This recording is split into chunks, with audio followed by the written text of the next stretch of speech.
Hey, what's up, everybody? Welcome to the PlugCast. It's your boy CaliPlug. I got a very special guest, my girl Reese from Posh Green. What's up? How you doing? I'm good.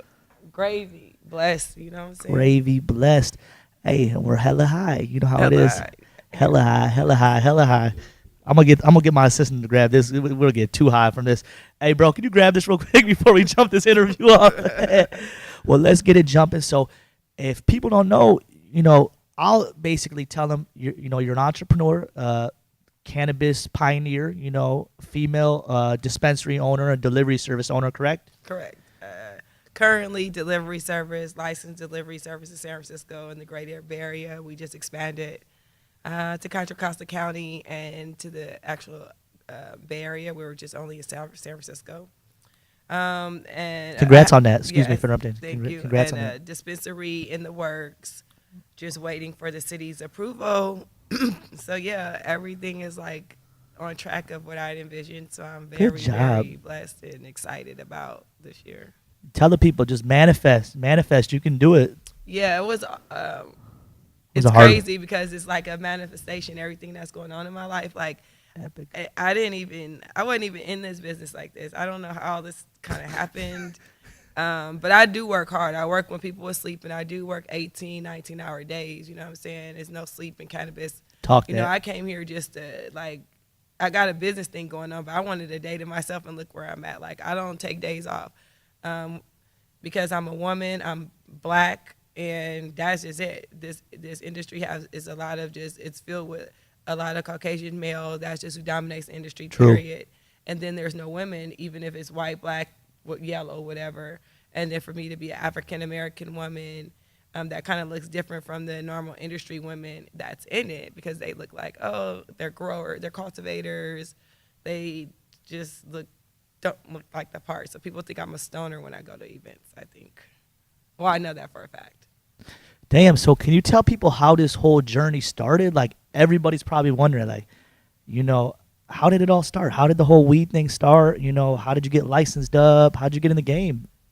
Industry, excuse me, industry. Game, that industry. So before, I'm a hairstylist by trade. I do all the like Silicon Elite and Dope. things like that. So, but while I was doing hair, I was doing black market a little bit. People always like, oh, you live in Cali, whatever. Every We call it time. traditional market now. Yeah. The traditional. My thing is like if a guy try to holler, I'm like, how can we make some money together? Like, Yeah. I'm not in a good position. I'm trying to build my things. I'm not, let's get some money. So, so did that for a while. Stopped doing that. So I just promised. I just didn't. Was kind of scared. My dad's in jail or whatever. I didn't want to be taken away from my son because he has no family other than me. So. Damn. I was like, I can't risk this anymore. So, and then I dated someone that was in business legally for a minute, and Whoa. he's like a partner in a few clubs, and I was just having a lot of cannabis and like just trying different things and didn't know much about it. And then when our situation kind of dissolved, I wasn't allowed to go in the club anymore. Oh. Yeah. You win some, you lose some. Yeah.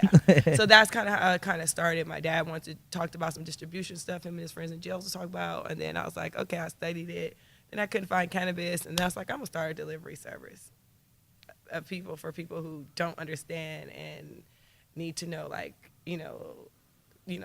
what is this, what is that on a small scale, more boutique-ish. I'll find the better products, and then you pick from those. Dope. And I that's like just that. kind of like how I started. I didn't think it was going to be like this. I mean, shit. I didn't think this was going to be where I was going to get my real bread and butter from. It just happened. If you don't mind me asking, I'm assuming you grew up in the Bay Area, correct? San Francisco. San Francisco. SCO, right? Yeah. From San Francisco. What part of San Francisco? I am from Lakeview is what they call it, but maybe Ingleside. Because I know people right call like it. Filmo and this, and they got the Eddie, and I know so I I'm hear from all Lakeview, and so people like, there ain't no projects over there. I don't care. It was still people on dope. It was dope fiends in my house, so I don't give a fuck if it was projects or not. that. Yes. Same shit, just in a different area. What was the Bay Area like growing up? We used to have fun. It was more programs for kids. You know Cool. what I'm saying? Everybody was on crack in my day. Damn.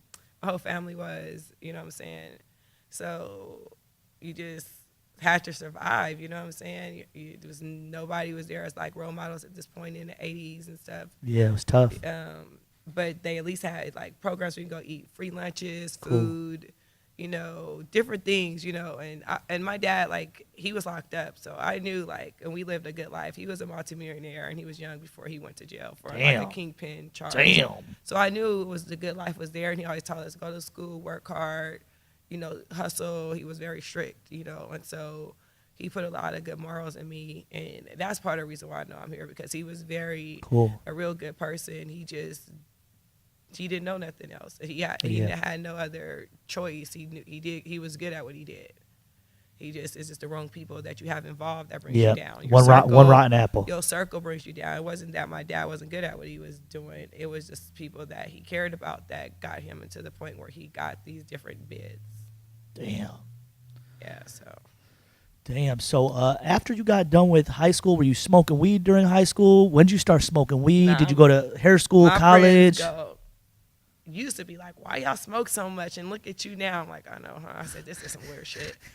I didn't smoke in high school because I was so focused on really surviving. I didn't have my dad was locked up. My mom was like on crack, and then she died, and everybody else was on crack. And so I didn't have the luxury of let's get high. I had to be like, no, I need to work. I need to get some money. I got to get my shit right. I want to get a car, apartment, get up out this crack house. So that wasn't my focus then. You know what I'm saying? So yeah, now I smoke all day. Okay. Well, so when was your first time smoking? Well, I was tried in high school. It didn't do nothing for me. And then I moved to Charlotte like in 2006. And then Atlanta, everybody smokes there in the clubs and stuff. And so I moved to Atlanta, Charlotte, had anxiety just from getting lost. I was like, fuck, I need some weed. And it's hard to find. It's like the hardest place now I want to try to smoke. But I found the good connections. Okay. Shout out to the Connect. Shout out to the good weed and, yeah, when you get out of town. What you like? You like OGs? You like flavors, gelatos, cookies? What you like smoking? I like indicas. Indica. I used to like, my favorite was God Gifts, but they have so many different things now. You know what I'm saying? So it's like, what do you like? I just like some real good, relaxed, high THC. And it's hard to find that since it's been tested. So people have been lying, apparently. Yes. And we went to 30% to 20%. What happened? Yeah. What happened? Yeah. What happened? So how do you feel about the recreational market as it is right now? I mean, we don't get that many recreational clients in my store yet. Okay. So I don't know. And in the future, it'd be great. I think recreational is good for places that have a lot of tourism. Yeah. Yep. Period. I mean, what do you need really are people that it's like, oh, I don't want to pay for my card. I mean, but some people just want to have it because they just don't understand yet what's going on. So people still are buying cards. So. Yeah. Was it hard to get all your paperwork right and get legit? Oh my God. Can you tell people about that a little bit? Just the whole process and I've cried a lot. A lot of tears. A lot of tears. A lot of days where I'm like, I want to give up. I don't have the money that these other people have. You can't get no loans. People you hustle with didn't believe in it, so they not trying to put up no money. You know what I'm saying? So it's like they'd rather put their money under the bed. Yeah, they're putting their money in the shoebox. You shouldn't do this. You should just. I'm like, nah. I got to do it the right way. I've seen my dad gone for too many years. I'm not. That's what was pushing you. That was the push. I'm not trying to live like that. So tired. I don't want the police knocking at my door. It feel good knowing that the police can't come. You can sleep. You can sleep good at night. Nothing for me and the feds and the DEA's not knocking. That shit as a kid is traumatizing. So damn, it's like I can only imagine. I'm excited that I don't have to worry about that, and I can provide generational wealth for my child. So, but it's hard. Definitely the paperwork, very hard. I just study a lot. I don't have a lawyer. I didn't have a lawyer. I've done all my deals with Canada and whoever I've done deals with without a lawyer on my terms, and I negotiate what I want. Okay, so let me explain some of the people. Obviously, she just told you she did it without having a lawyer. So don't think a lawyer is the answers. If you can read and comprehend, and maybe you got good people around you, you can go over the papers, you can do the applications, you can submit them, you can go to your city council, you can call up, you can do all that stuff. You can go to the Bureau of Cannabis website and read everything, correct? Correct. when people say, "Oh, I can't do it," my cousin said that today. "Oh, I can't do something." I said, "Why not?" I said, "Amazon, it wasn't no blueprint for that." I said, "It wasn't no blueprint for Apple. Those people make those blueprints. So therefore, is anything you want is on the internet. It's at your fingertips. It's if you want to do it and if you got the heart to do it. It's people out there that was open before me. I was a new baby booty. They didn't believe it, and now I'm the only one open. And those are people I looked up in the industry up Damn. to. You know what I'm saying? It's just about hustle. It's about determination. The BCC is there to answer your questions. So is your local permitting agencies. I know mine is Nicole Elliott is a very, very, very, great leader in San Francisco. She's there dope. to help people. She's really hands on. She's trying to get everything right with they have a little bit of funds right now. They still haven't been allocated the funds from the equity program. So, it takes times, but they can be doing more in San Francisco. But San Francisco's a big city. They want to get it right. And so Seemed like Oakland was a little bit, as they far. just whatever. They got a lot of everything going on there. And so I'm glad I'm in San Francisco. Yeah. How the taxes out there? When you say you buy like an eighth, is it pretty husky? 24%. It's 24. So if you buy eighth, you're gonna be paying, 24%. So your normal eighth can be like $70 now. Damn. That used to be 55. Well, at least it's tested and clean and stamped, Yeah, but we need to get better prices because the black market is thriving, and I talk Dun, about dun, this dun. with the state. When I helped do some state taxes for cannabis last year and went in on some of those meetings. So was invited to talk at some of those meetings when they were doing the taxes for that and the equity program also for San Francisco. So I told them you ain't gonna get any money because you're pushing the taxes so high that people even in this room tell you they're scared that they're going to the street. Come on now, I see it's a better deal. Yeah, I see a lot of people that have that recreational experience, or they have that one legit experience where they buy an eighth, they take it to the counter, whether they be at any shop, and then they see when the tax is added on, and they're like, damn. Then they do it one time, and now they don't want to go back to that, the white market, if you could say. Well, that's why you have to have different price points. Our price points was very.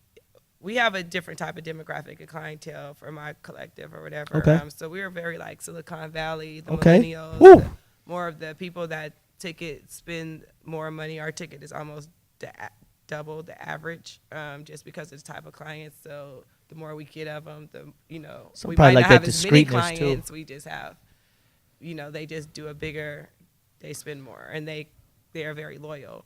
And so that's what I'm working my way up to, being more of a brand, not just a fast delivery to get that. But so now we did add lower price items for people veterans or people that are low income, maybe teachers or, other people that want the product but don't make a lot of money.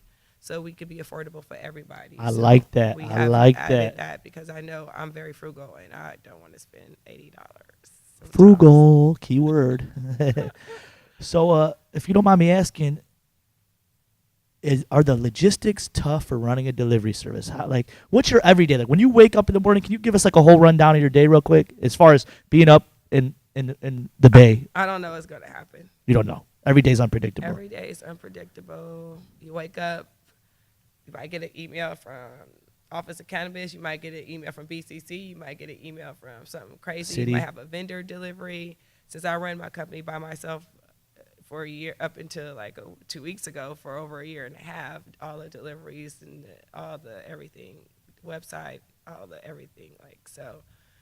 It was crazy. But now it's just you just never know, because people don't sleep on the weekend, nor does none of this industry right now, and not even the state or the city don't sleep on the weekend. So you just never know. But you wake up, get some deliveries, dispatch some stuff, talk to my director of operations, think about plans for the next, 4 weeks, the next 6 months, the next year, try to get some good connections so we can expand, because I plan to expand my brand to different states. That's what I'm talking about. And different things like that. So it's a bigger picture than just, delivery in one store. I plan to be in the states, like a franchise, or Yeah. so my customer can get the same thing they would in New York or Atlanta or Charlotte. That's what it's So coming to. it's, Manifestation. yeah, Manifest. so you manifest it, definitely. You got it. You got it. Because I am so owner of everything. Oh, yeah. Yeah, so it was very hard. I didn't know how I was going to do it, but it happened. You did it. Yeah, manifestation, definitely. Who run the world? Girls. Women. Women.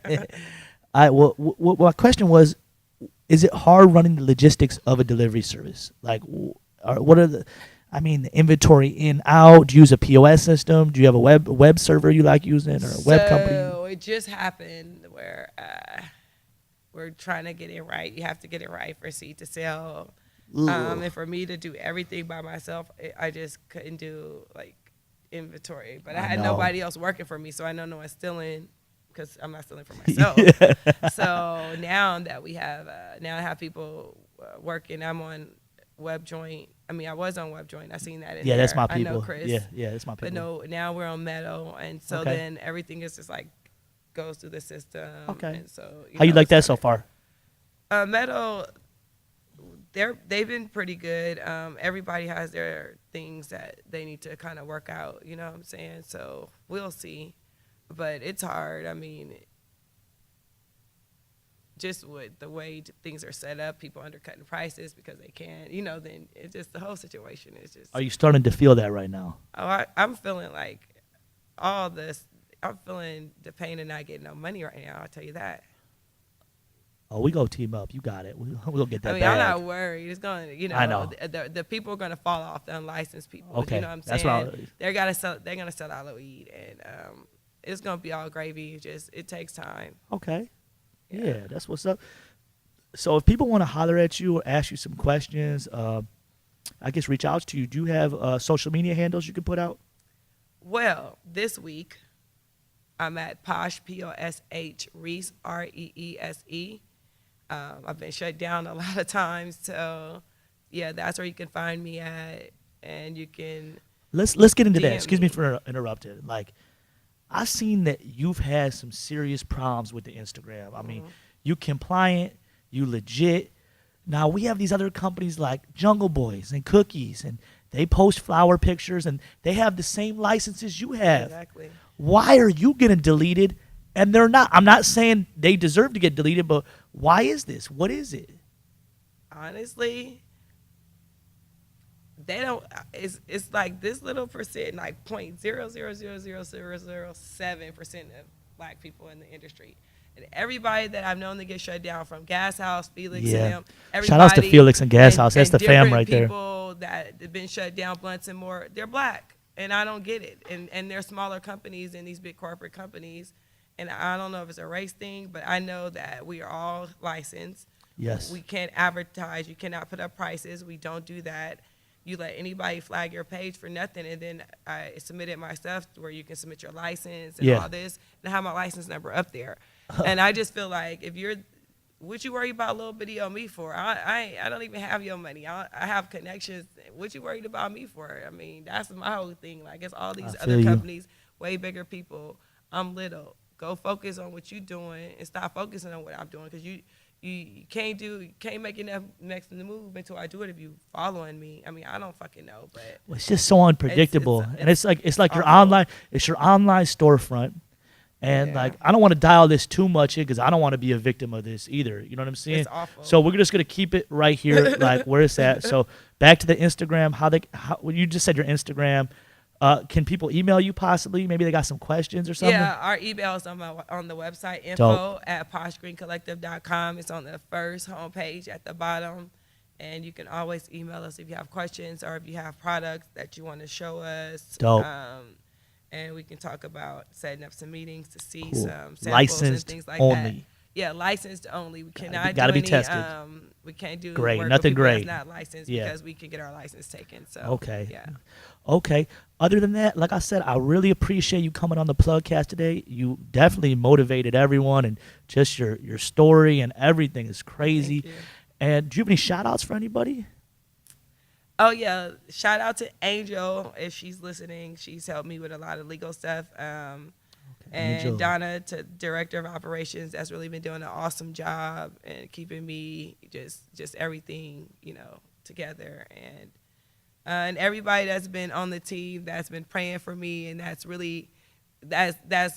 really want me to win. Not the people that's fake. I want you to win. You know, I swear. not the fake haters, but y'all the motivators too. But to the people that's really there for me, and that's really want to see this happen. Nicole Elliott at the Office of Cannabis in Eugene, Wiseman, they've been really helpful. So, yeah.